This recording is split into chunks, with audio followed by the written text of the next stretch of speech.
यत्र योगेश्वरः कृष्णो यत्र पार्थो धनुर्धरा तत्र श्रीर्विजयोर्भूतिर्ध्रुवा नीतिर्मतिर्मम। शुभ प्रभात देवियों एवं सज्जनों, कृष्ण संदेश सुधा चैनल के माध्यम से गीता की ज्ञान गंगा में अवगाहन हेतु उपस्थित आप सभी प्रबुद्ध एवं विद्वान श्रोताओं का हार्दिक अभिनंदन एवं कोटि कोटि वंदन करता हूँ। पिछले वीडियो में आप सभी लोगों ने सुना था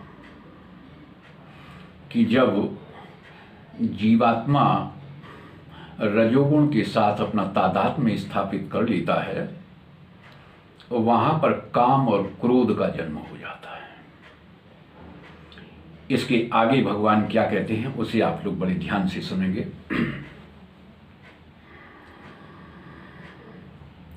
कि धूमे नाव्रियते वह्निर् यथादर्शो मलिन च यथोल्बेनावृतो गर्भस्तथा तेने दमावृतम्। इस श्लोक के माध्यम से मधुसूदन भगवान कृष्ण गांडीव धनुर्धारी अर्जुन को ज्ञान के आवरण के संदर्भ में बता रहे हैं,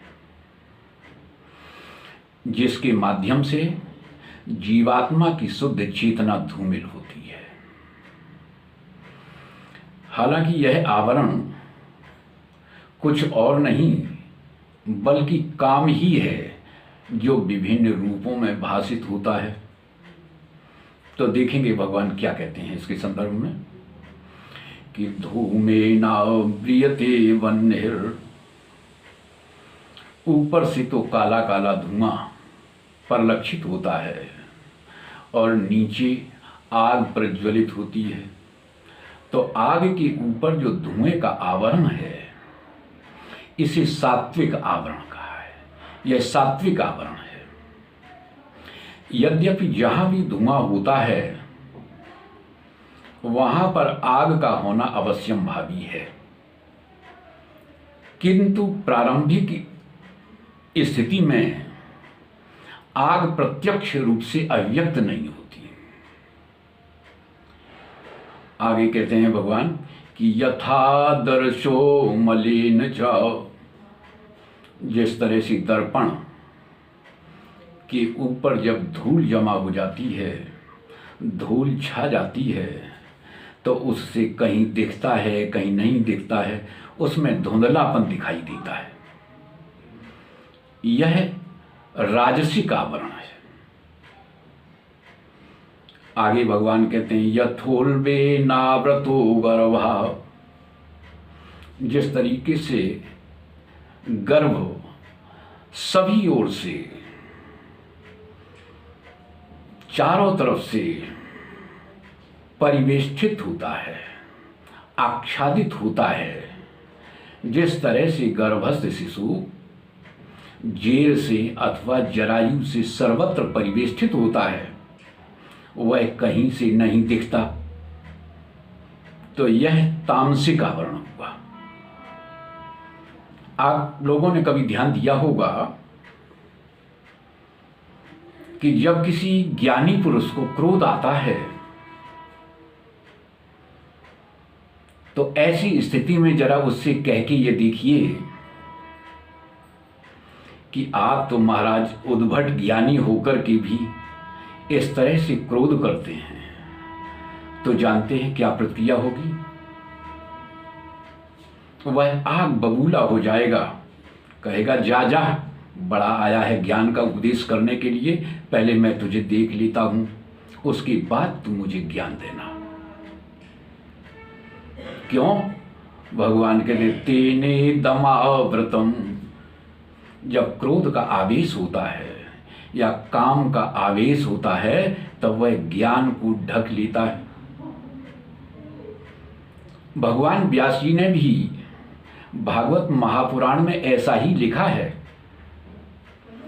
किंतु इस पर जैमिनी जी ने जब देखा तो जैमिनी जी ने कहा कि गुरुदेव आप भी क्या लिख लेते हैं, ज्ञानियों के लिए इस तरह की बात लिखना ठीक नहीं है, क्योंकि ज्ञानी तो फिर ज्ञानी ही होता है। तो भगवान व्यास जी ने उनकी बात को सुना और किस तरीके से जैमिनी जी को समझाया, इस पर आप लोग ध्यान देंगे। एक दिन की बात है कि जैमिनी जी कहीं यात्रा कर रहे थे। यात्रा करते करते शाम का समय हो गया।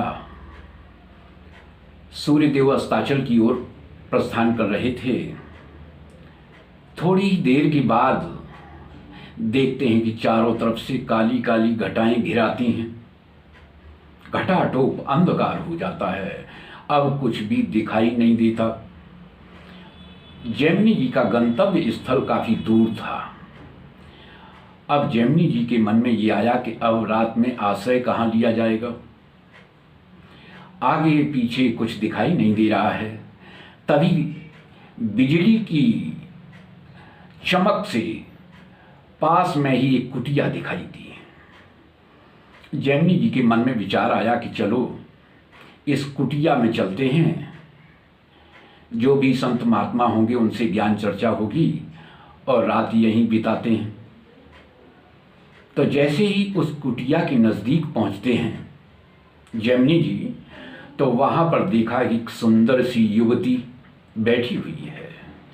उसने जैसे ही जैमिनी जी को देखा तो उसने उनको प्रणाम किया कि आइए महात्मन,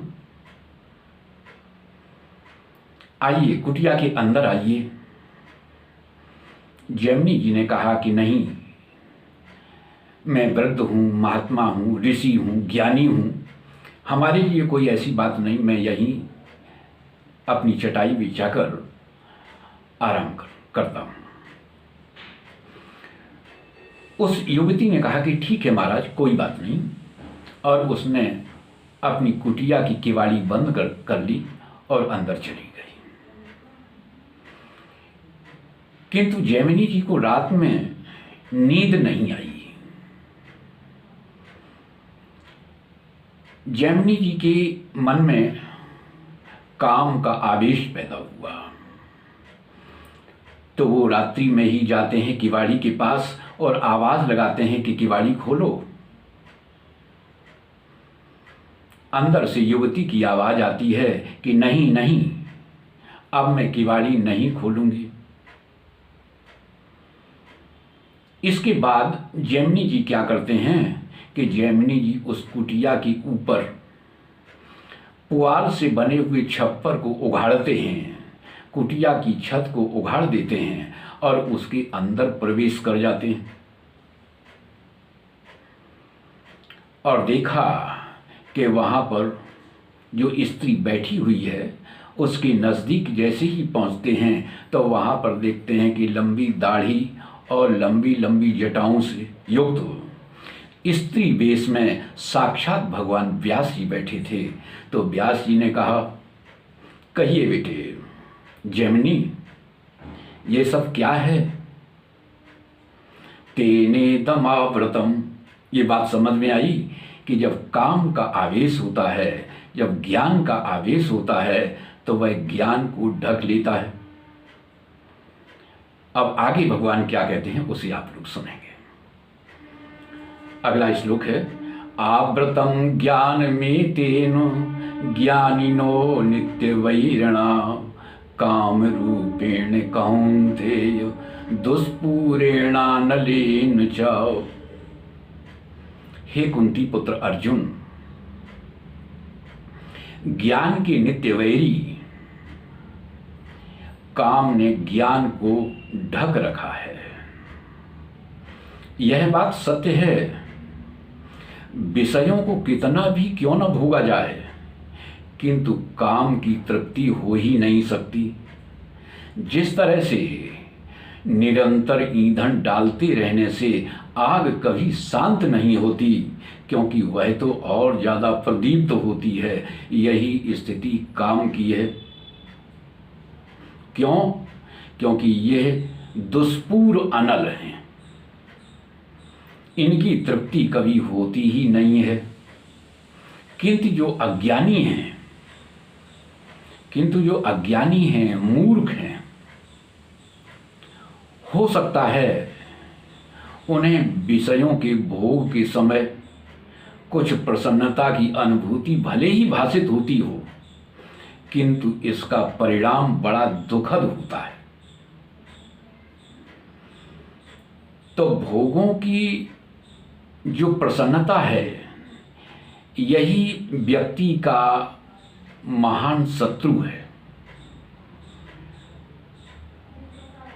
तो आए सभी लोग इस विषय पर विचार करते हैं कि इस दुर्जय शत्रु पर किस तरीके से विजय पाई जाए। तो सबसे पहले इस शत्रु के विषय में जानकारी करते हैं कि यह रहता कहाँ है, इसकी क्या कमजोरी है, इसकी क्या आदत है। तो इसके संदर्भ में मधुसूदन भगवान कृष्ण अगले श्लोक में इसके रहने का स्थान बताएंगे। तो यह अगले वीडियो में आप सभी लोग सुनेंगे। तो आज की वीडियो में बस इतना ही। जय श्री कृष्ण।